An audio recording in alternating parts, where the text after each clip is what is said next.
Sous une pluie battante, une main désespérée commence un rituel mystérieux, implorant un grand être de répondre.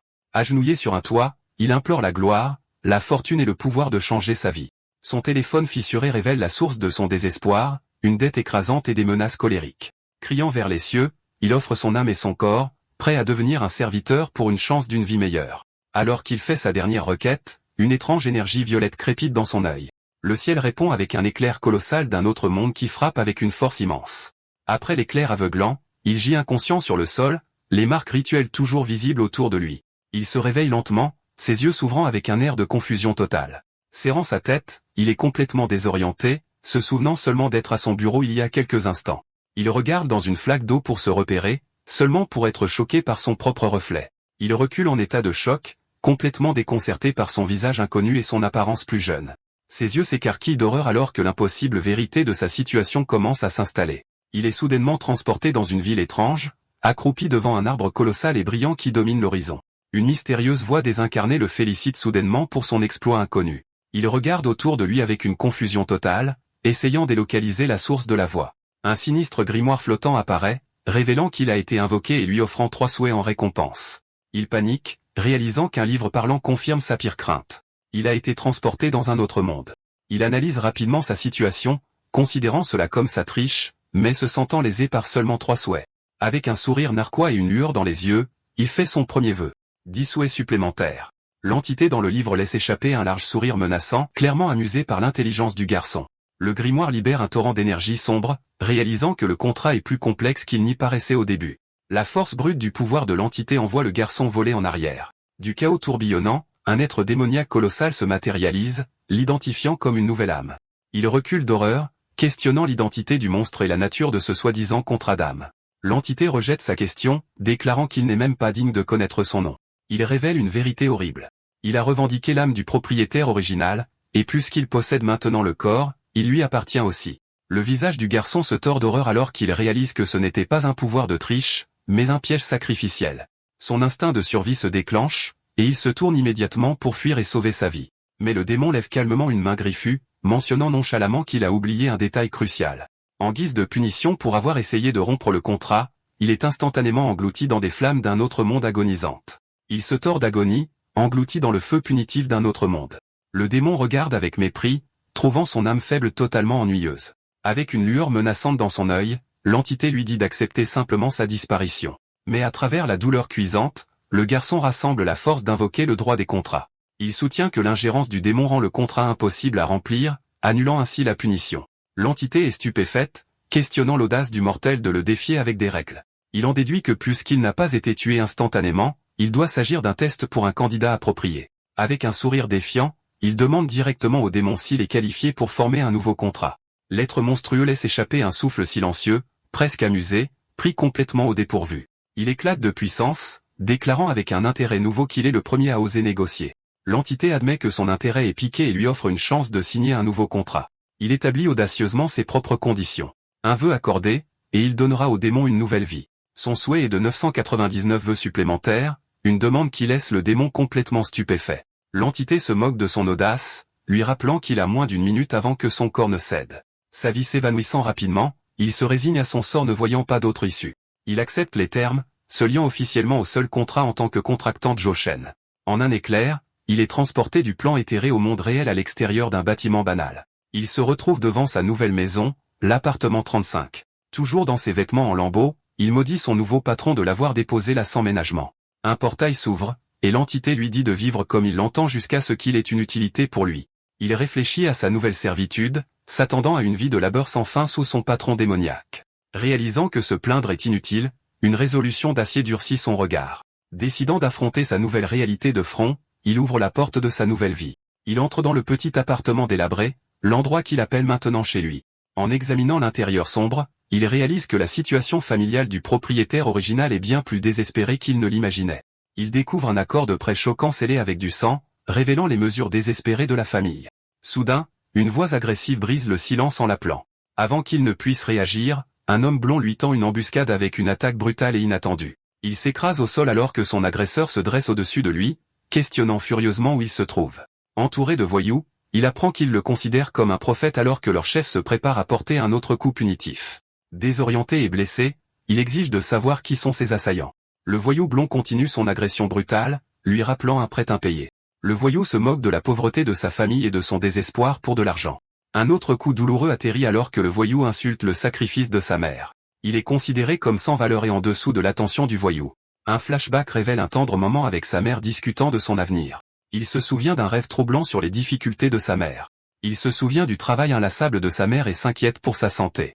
Les paroles d'inquiétude de sa mère résonnent dans son esprit. Sa mère le réconforte, le rassurant que tout ira bien. Il se souvient de la promesse de sa mère d'être toujours son bouclier quoi qu'il arrive. Sa voix résonne dans son esprit, l'exhortant à avoir confiance en sa propre force. Animé par ce souvenir, une lumière bleue jaillit de son œil, signalant un changement radical. Le voyou blond, inconscient du changement, continue sa tirade de colère. Il se jette en avant pour porter un autre coup, enragé par le silence soudain du garçon. Mais en un éclair, le garçon contre-attaque avec un coup de pied dévastateur, envoyant son agresseur voler à travers la pièce. Le chef de gang dit calmement à son homme de se calmer, ne réalisant pas encore ce qui vient de se passer. Maintenant debout et rayonnant de puissance, le garçon arrête sans effort la main du chef, au grand choc de l'homme. Son premier agresseur est laissé hébété et brisé après s'être violemment écrasé contre le mur. Les voyous restants regardent avec incrédulité, réalisant que la situation vient de s'inverser. Les voyous sont stupéfaits alors qu'une aura bleue crépitante jaillit du garçon, se demandant s'il vient d'atteindre un nouveau niveau de puissance. Avec un regard froid et brillant, ils rejettent leurs menaces, trouvant leur bavardage constant ennuyeux. Le chef de gang se moque de son arrogance, ordonnant à ses hommes de donner une leçon à ce morveux de bas niveau. Deux hommes de main aux yeux rouges brillants et aux lames énergisées s'avancent, acceptant de le blesser de façon permanente. Il évalue calmement son nouveau pouvoir, réalisant que ses adversaires sont probablement plus forts malgré leur comportement stupide. Enragé par le défi, le chef se jette en avant, déclenchant une puissante frappe sombre. Sa perception s'aiguise considérablement, lui permettant de voir chaque détail de l'attaque de son adversaire. L'attaque brutale du chef rate sa cible, brisant le sol où se tenait le garçon auparavant. Confus par la disparition soudaine, le voyou cherche frénétiquement sa cible. Dans un flot de mouvements, le garçon apparaît derrière lui, prêt à porter un coup rapide et neutralisant. Il déclenche un coup de pied vicieux, attrapant le chef de gang en plein dans la mâchoire. Le chef vole en arrière, stupéfait par la vitesse et la force impossible d'un combattant censé être de bas niveau. Croyant avoir trouvé un angle mort, le voyou avait l'intention de porter un coup paralysant. Il a balancé son arme de toutes ses forces, confiant que son attaque allait toucher. Mais le garçon bloque sans effort la frappe avec son bras nu, arrêtant l'arme net. Le visage du chef se tord d'horreur, réalisant que son adversaire avait anticipé le mouvement sans même regarder. Avec un dernier geste méprisant, le garçon envoie le chef s'écraser au sol, complètement vaincu. Le voyou autrefois arrogant implore maintenant pour sa vie, révélant qu'ils ont été envoyés par quelqu'un nommé Linhu. Le garçon contemple ce nouveau nom, son expression illisible alors qu'il traite l'information. Avec un dernier avertissement froid, il promet de payer la dette et ordonne aux voyous de disparaître de sa vue. Il regarde impassible les voyous se retirer, traînant leur chef inconscient hors de la porte. Seul dans le département des ordures, il réfléchit silencieusement à son nouveau pouvoir terrifiant. Il s'adresse ensuite à la pièce vide, sachant que son patron démoniaque a observé tout le temps. Le grimoire se matérialise, confirmant qu'il lui a prêté une parcelle de pouvoir pour empêcher sa disparition certaine. Fou de joie, il réalise que l'entité est sa triche ultime et imagine devenir invincible avec son aide.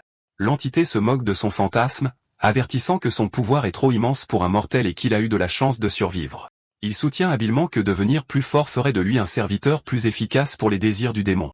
Son patron démoniaque promet une récompense future, mais lui interdit sévèrement d'emprunter à nouveau son pouvoir. En privé, l'entité admet que le garçon a dépassé toutes les attentes avec son contrôle sur l'énergie empruntée. Le grimoire lui demande ensuite de faire son deuxième vœu, l'incitant à considérer attentivement son prochain mouvement. Pris au dépourvu par la demande d'un deuxième vœu, il admet qu'il n'y a pas encore pensé. L'entité n'offre aucune orientation, lui disant de faire ce qui lui plaît jusqu'à ce que son but soit révélé. Agacé par le manque de direction, il réalise qu'il devra naviguer seul dans ce monde inconnu. Il décide d'examiner le téléphone de l'ancien propriétaire, espérant reconstituer la vie dont il a hérité. Il découvre un historique de dettes et de suppléments coûteux, mais est troublé par l'absence totale de communication familiale. Son expression se fige lorsqu'il tombe finalement sur un message profondément troublant qu'il avait manqué. Il découvre un message frénétique de la sœur du propriétaire d'origine, apprenant que leur mère est dans le coma à l'hôpital Tianlan. Sans perdre de temps, il se dirige immédiatement vers l'hôpital Tianlan sous le ciel nocturne. Il fouille frénétiquement les couloirs de l'hôpital, le visage marqué par l'inquiétude et le désespoir. Arrivé dans la chambre, il voit une jeune femme, sa nouvelle sœur, veillant solennellement sur leur mère. Il reconnaît l'atmosphère tendue, comprenant que la colère de sa sœur est justifiée. Il identifie la jeune femme solennelle comme étant sa nouvelle sœur, Zhu Yuqing.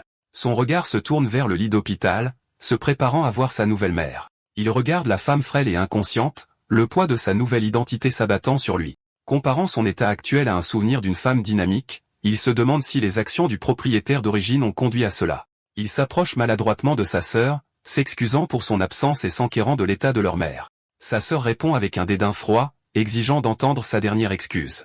Elle se moque de lui, demandant sarcastiquement s'il était trop occupé avec son entraînement pour s'en soucier. Serrant le drap de lit, elle révèle que leur mère s'est effondrée d'épuisement en essayant de rembourser ses dettes. Son chagrin et sa colère explosent alors qu'elle le condamne pour avoir abandonné leur mère après que la famille ait tout sacrifié pour lui. Sa sœur révèle que leur mère a failli mourir, incapable de se payer même les soins intensifs à cause de ses dettes. Détournant le regard, elle admet qu'elle et leur mère sont complètement épuisées par cette épreuve. Elle place une carte sur la table avec 6 mois de frais de subsistance, déclarant qu'elle va maintenant s'occuper de leur mère seule. Avec une dernière décision, elle déclare que ses dettes lui appartiennent, rompant tous les liens financiers. Abasourdi et le cœur brisé, il a du mal à comprendre le sens de ces mots. Le dos tourné, elle le renie officiellement, déclarant qu'ils n'ont plus aucun lien à partir d'aujourd'hui. Alors qu'il marche seul, son patron démoniaque sent son trouble, se demandant si les mots de la femme l'ont vraiment affecté. L'entité lui rappelle que cette femme est une étrangère et que ses problèmes ne sont pas les siens. Avec un sourire ironique, il admet sa surprise face à la tentative de réconfort de l'entité, expliquant que la situation lui rappelait simplement son propre passé. Il réfléchit à sa vie antérieure, se souvenant de la frustration de vouloir parler mais d'être incapable de trouver les mots. Il rejette le drame familial, rappelant à l'entité sa promesse de l'aider à devenir plus fort s'il prouve sa valeur. Avec une détermination renouvelée, il croit qu'avec assez de puissance, il peut réparer le gâchis dont il a hérité. L'œil du grimoire s'ouvre, confirmant avec un sourire sinistre que son potentiel dépend entièrement de son utilité. Il se moque de l'idée d'un point fané, maintenant prêt à forger son propre chemin dans ce nouveau monde. Entouré d'une puissante aura bleue, il marche avec un but nouveau alors que l'entité l'avertit de ne pas échouer. La scène se déplace vers les lumières éblouissantes du club Yao Y à Wright City. À l'intérieur de la suite présidentielle opulente, un homme discute de l'expansion de son entreprise rentable. L'homme, un patron puissant, écoute son subordonné rapporter qu'un étudiant a blessé 3 de leurs collecteurs de dettes. Agacé, le patron reproche à ses collecteurs voyous d'effrayer les clients et ordonne qu'on s'occupe d'eux. Le subordonné précise que cette affaire est différente car les voyous blessés étaient des combattants de haut niveau. Le subordonné précise que l'étudiant n'est qu'un apprenti de niveau 2, un fait qui attire l'attention du patron.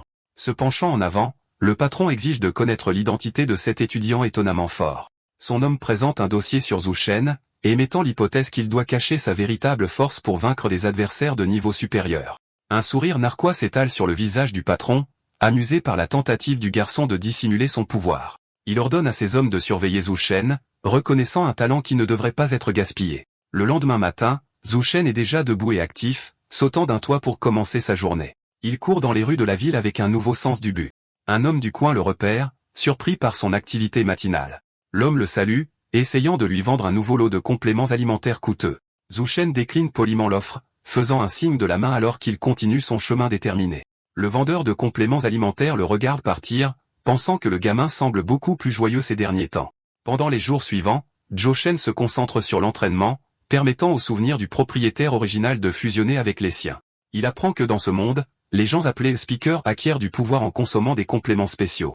Alors qu'il repousse les limites de son corps, il comprend que la dette paralysante provient du coût élevé de ces médicaments améliorant la puissance. Testant ses capacités physiques, il réalise que son nouveau corps a un potentiel beaucoup plus élevé qu'il ne l'avait jamais imaginé. Il s'émerveille de sa nouvelle force, réalisant pourquoi les gens risquent tout pour devenir des speakers dans un monde où le pouvoir est tout. Alors qu'il s'installe dans sa routine, son téléphone sonne, interrompant ses pensées. Une voix insistante à l'autre bout du fil lui rappelle que son temps libre est terminé et qu'il est attendu à l'école. Il fait bonne figure, mais panique intérieurement, ayant complètement oublié sa vie d'étudiant. Sans autre choix, il se rend à l'imposant campus de Wright Lawn High School. Dans une salle de classe, le professeur commence un cours sur l'impact économique des individus surpuissants du monde, connu sous le nom de speaker. Zhu Shen écoute attentivement, absorbant le fait que le statut d'un speaker est entièrement déterminé par son rang et sa force. Il découvre la progression de la puissance, une échelle allant du grade A à S qui nécessite de maîtriser chaque niveau pour progresser. Le niveau le plus élevé, le grade S, est un niveau de puissance si immense que ses détenteurs sont considérés comme des dieux. Il esquisse la structure sociale du monde, un système à 5 couches dicté par le grade d'un speaker. Les puissants résidant dans les strates centrales de la ville, tandis que les gens ordinaires et les speakers de bas niveau sont relégués à la couche externe. Sachant qu'il est au plus bas, Sa nouvelle priorité est de monter rapidement en niveau et d'accéder à de meilleures ressources. Sa concentration est soudainement brisée lorsqu'un projectile le frappe à l'arrière de la tête. Il se tourne pour trouver un groupe de brutes, leur chef souriant triomphalement de sa farce réussie. La brute principale se met devant lui, rabaissant ses bons résultats au test et affirmant qu'il est physiquement inutile. Impassible face aux railleries, il se dit que les brutes sont les mêmes, quel que soit le monde. Le professeur interrompt en annonçant un test de conditions physiques sur le terrain, au grand plaisir des élèves. La scène se déplace vers le vaste terrain de sport de Wright Speaker High. Tout en s'étirant, il trouve l'attention portée par le programme Speaker à l'éducation physique étonnamment décontractée. Mais son moment de paix est interrompu lorsque la même brute l'approche sur le terrain. Les spectateurs bavardent, notant qu'un combat entre ces deux-là est un événement courant. La brute pousse violemment un autre élève sur le côté, avertissant la foule de rester en arrière. Attrapant le col de Zhu Shen, l'agresseur se moque de son récent changement d'attitude et de ses résultats de test inutiles. Il ricane qu'en un monde de speakers, le faible niveau de Zhu Shen le rend complètement inutile. Avec un regard froid, Zhu Shen retourne la logique contre lui, soulignant que la brute est également un combattant de bas niveau. La brute est stupéfaite, complètement prise au dépourvu par la réplique acerbe. Son choc se transforme rapidement en rage alors qu'il se jette en avant, visant un coup de poing furieux au visage de Zhu Shen. Mais son poing est arrêté en plein vol, attrapé sans effort par la prise inflexible de Zhu Shen. Tenant la main de la brute, il demande calmement si l'homme a autre chose à dire. L'agresseur panique, incapable de se libérer et se sentant soudainement petit devant sa cible autrefois faible. Avec des yeux brillants, Zhu Shen utilise la logique de la brute, se demandant si le pouvoir lui donne maintenant le droit de faire ce qui lui plaît. Une terreur absolue envahit le visage de la brute alors qu'il réalise que les rôles sont complètement inversés. Une puissante aura bleue jaillit autour de Zhu Shen, irradiant une pression intimidante. Même Zhu Shen est momentanément déconcerté par l'immense force qu'il commande maintenant. Serrant les dents, la brute est forcée de reconnaître le courage inattendu de son adversaire. Une figure intimidante avec des yeux rouges brillants apparaît, révélée être le professeur d'épée de grade D. Le professeur regarde Zhu Shen avec colère, le blâmant immédiatement pour le remue-ménage. Avec un sourire désarmant, Zhu Shen explique calmement que ce n'était qu'une séance d'entraînement amical. Il relâche nonchalamment le poignet de la brute qui est toujours furieuse de la confrontation. Le professeur lance un avertissement sévère avant d'ordonner à la classe de se préparer à son test de conditions physiques. Il rappelle aux élèves leur prochain examen de fin d'études et un tournoi d'échange crucial. Le professeur fait la promotion du tournoi, offrant une chance d'intégrer une académie prestigieuse et vendant des compléments importés pour améliorer leur performance. Il révèle que les compléments coûtent la somme considérable de 6 000, les présentant comme un investissement dans leur avenir. Le test commence, et la brute s'épuise rapidement, ayant du mal à terminer ses tractions. En revanche, un autre élève effectue sans effort 50 répétitions, rayonnant d'une puissante énergie dorée. Appuyé contre un pilier, il trouve le soi-disant test de l'oracle plutôt décevant. Une voix inquiète l'appelle, lui demandant s'il va bien après la confrontation. La déléguée de classe tenant un complément explique qu'elle était inquiète de son absence soudaine de l'école. Embarrassée, elle insiste sur le fait qu'elle était juste curieuse alors qu'il la remercie calmement de son inquiétude. Elle lui demande ensuite s'il achète les compléments du professeur, mais il admet qu'il est complètement fauché. La jeune fille, Liu Tianqian, l'avertit que ses résultats au test en souffriront sans les drogues améliorant les performances. Alors que son nom est appelé, elle lui souhaite bonne chance et part passer son propre test. Malgré ses bonnes intentions, Liu Tianqian a visiblement du mal à terminer ses tractions. Le professeur comptabilise ses ventes, notant que les élèves qui ont acheté des compléments réussissent le test. Zhu Shen réalise que les compléments sont un moyen d'acheter de meilleurs scores, mais il est convaincu qu'il n'en a pas besoin. Le professeur appelle le dernier nom de la liste, et Zhu Shen s'avance calmement pour son tour. Le regardant s'approcher, le professeur note avec suspicion que cet élève n'a acheté aucun complément.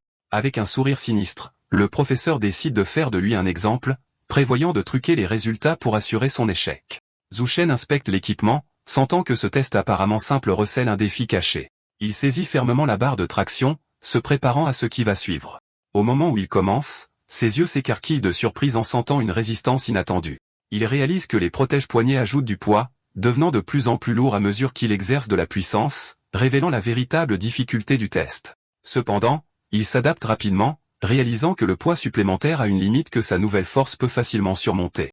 Relevant le défi, il libère sa puissance, poussant le poids de 20 kg jusqu'à un niveau stupéfiant de 100 kg.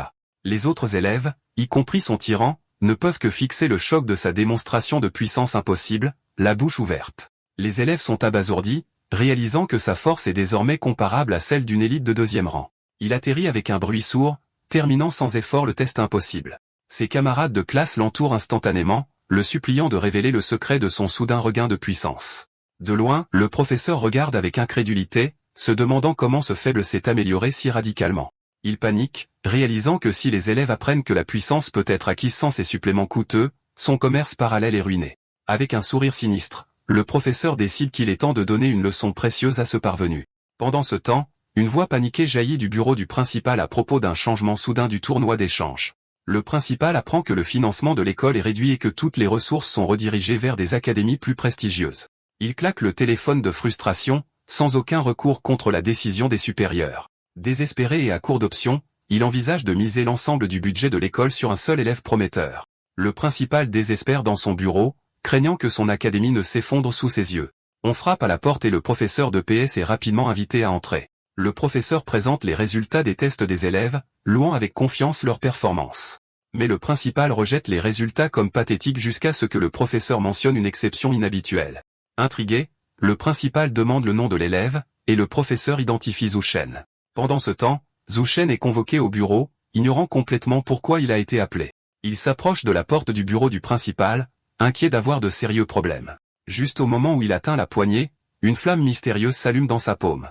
Il regarde avec stupéfaction le feu envahir sa main, un signe de son patron démoniaque. L'entité révèle qu'une nouvelle tâche a été déclenchée, présentant un parchemin enflammé et un avertissement sévère d'obéir. Surpris par la convocation, il hésite à la porte du principal alors que le grimoire démoniaque brille d'une lueur inquiétante à côté de lui. Il entre dans le bureau spacieux où le principal confirme son identité sans se retourner. Le principal reconnaît ses excellents résultats au test, mais rejette ses autres infractions comme étant non pertinentes. Avec une expression froide, il déclare que l'argent est tout et conseille à Zhu Shen d'abandonner ses ambitions.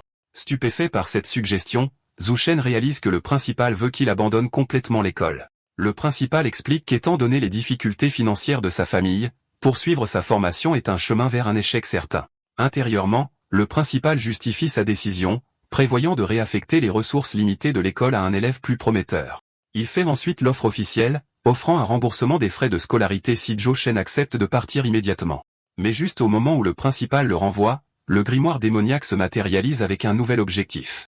L'entité révèle sa mission, qui est d'acquérir un mystérieux cristal noir scintillant situé quelque part dans le bureau. Il interroge l'entité uniquement pour apprendre un détail crucial. Pour que le démon puisse revendiquer le cristal, il doit d'abord en être légalement propriétaire. Cette nouvelle mission complique ses propres objectifs, car pour atteindre la ville du milieu, il a besoin d'un certificat de fin d'études qu'il est sur le point de perdre. Il se calme, réalisant que son potentiel unique est une monnaie d'échange puissante avec l'école. Il élabore un plan audacieux. Réaliser une percée de puissance dès maintenant pour prouver sa valeur indéniable. Se tournant vers son patron, il demande intelligemment à choisir la récompense qu'il lui avait promise plus tôt. L'œil du grimoire s'écarquille d'horreur naissante, réalisant soudain son intention audacieuse. Avec un regard déterminé et brillant, il déclare qu'il veut une autre infusion de la puissance de l'entité. L'entité refuse furieusement, avertissant que son corps mortel ne peut pas supporter la tension, mais il insiste sur le fait qu'il n'a pas d'autre choix. Avec un sourire confiant, il fait valoir que s'il échoue, la mission de l'entité échoue également, lui disant de lui faire confiance. Muet de stupeur devant sa logique impeccable, le grimoire démoniaque ne peut que regarder, complètement déjoué. L'entité accepte à contre-cœur, décidant que tout résultat négatif ne la concerne pas. Une nouvelle clause contractuelle se matérialise, lui permettant d'emprunter de la puissance mais le rendant seul responsable des conséquences. Sans hésitation, il accepte les termes à haut risque et à haute récompense. Le principal s'agace du retard et demande ce qu'il pourrait bien vouloir d'autre. Avec une confiance retrouvée, il demande au principal de tester son niveau de puissance une fois de plus. Il met au défi le principal de fonder sa décision d'expulsion sur les résultats de ce nouveau test. Le principal, intrigué par cet appel final, soupire et tend la main pour une poignée de main de lecture de puissance. Alors qu'il se serre la main, le principal sent sa puissance, notant qu'il est de niveau 2, mieux mais toujours peu impressionnant. Sachant que c'est sa seule chance, Zhu Shen se prépare à libérer la puissance empruntée, incertain du résultat. Il concentre toute sa volonté, déterminé à extraire autant d'énergie démoniaque qu'il peut en supporter. Une énergie bleue brillante jaillit de leur poignée de main alors qu'il canalise la puissance démoniaque. Les yeux du principal s'écarquillent d'incrédulité, sentant une poussée d'énergie impossible venant de l'élève. Une aura massive explose de Zhu Shen, submergeant le principal par sa force brute. Même l'entité démoniaque est choquée, réalisant que l'explosion du garçon dépasse la puissance qu'elle lui a prêtée. Le principal recule, complètement déconcerté par la poussée de puissance soudaine et spectaculaire de l'élève. Rayonnant désormais de la force d'un niveau 4, il demande calmement au principal de reconsidérer sa décision. Une lueur d'espoir apparaît lorsque le principal réalise que cet élève pourrait être la clé pour sauver son école. Dans un revirement complet, le principal supplie désespérément Zhu Shen de représenter l'école lors de la prochaine compétition.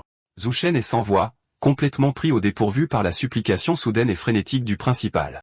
Le principal explique que concourir au niveau 4 est leur dernière chance d'impressionner le ministère et d'éviter que leur financement ne soit coupé. Le principal fait rapidement marche arrière en affirmant que ces paroles dures étaient un malentendu pour mieux répartir les ressources. En guise d'excuse, il propose de renoncer aux frais de scolarité, de doubler l'approvisionnement en suppléments et de satisfaire tous les autres besoins.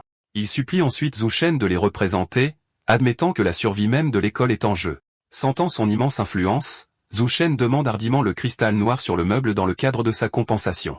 Le principal identifie l'objet comme un cristal d'étoile noire, un artefact symbolique mais autrement inutile de la ville du milieu. Avec un sourire calculateur, il accepte que si Zhu Shen peut sauver l'école, le cristal lui appartient.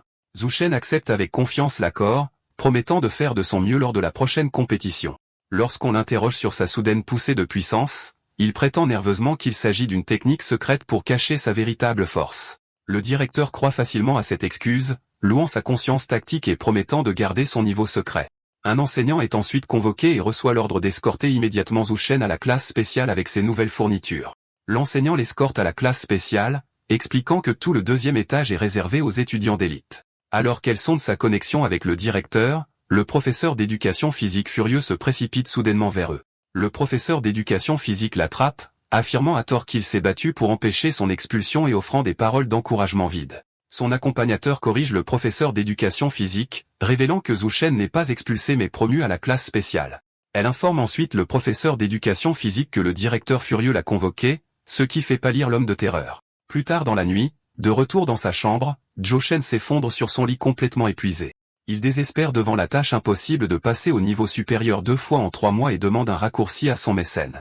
L'entité l'avertit de ne plus utiliser son pouvoir, et il accepte, sachant qu'il doit compter sur sa propre force pour le tournoi. En regardant le bon côté des choses, il se dit qu'il a évité l'expulsion et qu'il reçoit maintenant des fournitures gratuites. Mais une notification sur son téléphone brise son calme, lui rappelant qu'une dette massive est due dans seulement 5 jours. Le lendemain, il arrive sur l'imposant campus de Wrightlawn High School. Il se sent maladroit et déplacé, ne sachant pas à quoi s'attendre de la classe d'élite. Il se retrouve dans un couloir désert ressemblant à une usine, se demandant s'il est au bon endroit. Une voix l'appelle par son nom, et il se tourne pour voir un homme s'approcher de lui. L'homme fait signe de loin, l'invitant à avancer avec un geste amical.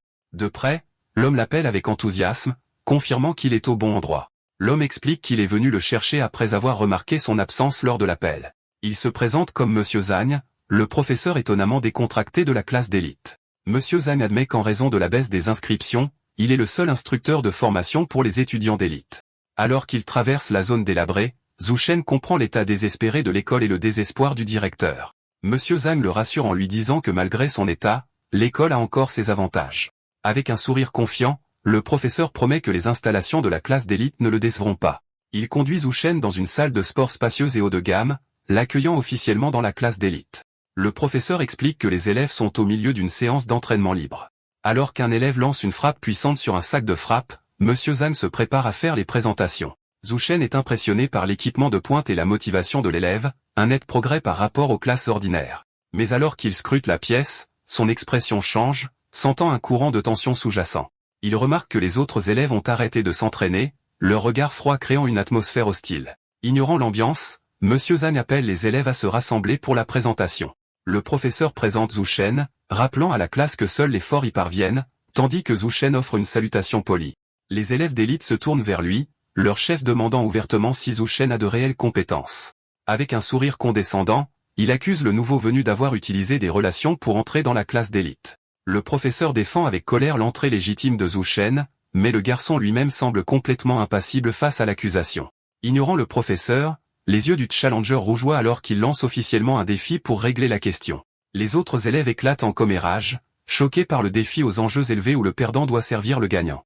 L'agitation attire l'attention des autres élèves, dont une fille aux cheveux roses qui souligne le combat imminent.